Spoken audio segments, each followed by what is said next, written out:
CFRC for me is a magical place in Kingston, first of all, in the fact that it offers free broadcast training to members of the Kingston community and Queen's University students, undergraduate and graduate students.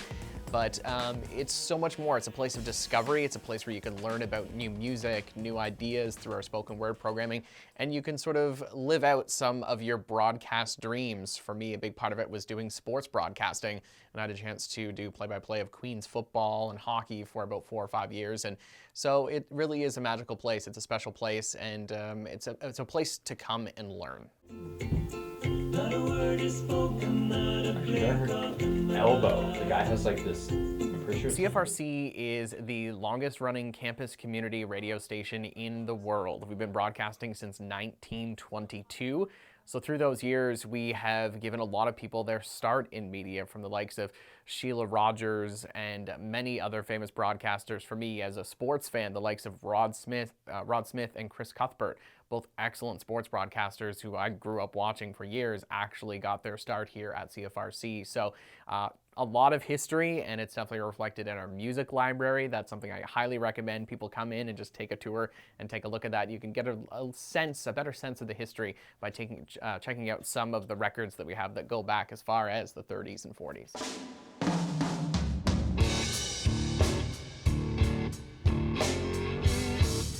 I'm Wayne. I do Blues Project every Saturday night from 6 until 8 o'clock.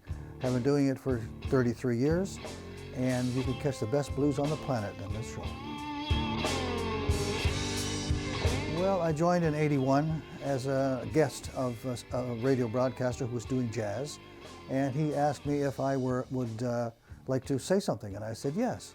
And he said, well, would you like to read the artists in the band? There's only 3 of them. Dave Brubeck. So I said, fine. So I mentioned the first 2 artists, and he's on piano, of course, and I got to the 3rd guy, and I said, it's Joe Blow on bass. So he laughed his ass off, because it's a fish story, really. And I thought after that it was enjoyable to do that, and I was invited to join the station as the first community member of the station back in 81, April the 8th, 1981.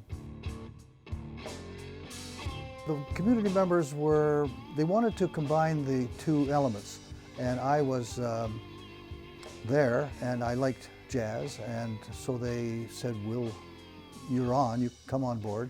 You have to go through the training, of course, which I did, and it turned out to be an enjoyable experience from that. And I got the low end of the schedule, and I was doing a program from 10 to 12 at night, and I had to close the station at that point. So it means next door there's a bank of transmitting equipment, and I had to go in there and take readings of some things and turn things off and turn things on. And so that was the way we were back then. We only had about 1,500 watts, I think, so we went as far as the end of Kingston. That was it. So that was my beginning in the FM side of things. CFRC is 100% volunteer-driven radio. All of our programming is done by volunteers, either Queen's students or members of the Kingston community or surrounding areas. So we have about 300 volunteers who help keep us on the air 24/7, 365. I think roughly about 100 different programs on the air right now. And while we do have a small staff that largely works behind the scenes, programming schedules, filtering new music into the library, taking care of the odds and ends, the business side of things, and the regulatory side of things, it really is the volunteers that drive CFRC, and especially the programming that you hear when you tune in. I'd say track. I think the radio has stayed the same. The equipment that has changed has probably made for more quality. I was just looking at a cassette out there, or 8-track. And when I joined, that was when we had promotions, we used to use an 8-track. And of course I used cassettes at that time, and there was no CDs, it was all vinyl. So I had to choose from the jazz library. And it was so big, and I did not know jazz more than the big band. So I had to go through from A to Z for 2 years and extrapolate all of the jazz that I could find. And it was interesting. There's some artists out there and sounds out there that I had never heard of before.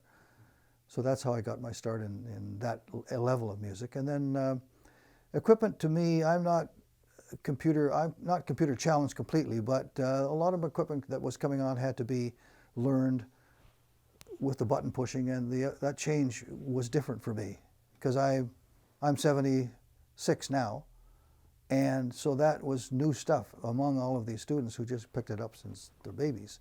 So that was difficult, but I got over it because I didn't want it to beat me. So I'm enjoying it now. There are a number of ways that people can get involved at CFRC. We need volunteers to do a very wide range of things. The obvious being hosting programs on the air, but also we have news, arts, and sports collectives as well. So for those particular programs, we would need people to help out with doing interviews, pitching story ideas, researching stories, helping to write scripts. We would also need people to help with just some of the behind the scenes work, doing production, recording promos, public service announcements, commercials, things like that.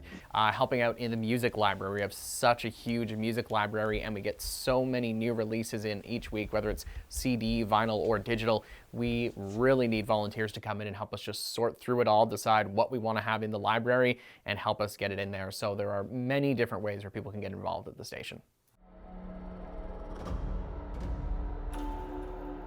CFRC has a ghost, some people believe, and that definitely there have been like creepy happenings in the station that a lot of people have experienced throughout years volunteering here.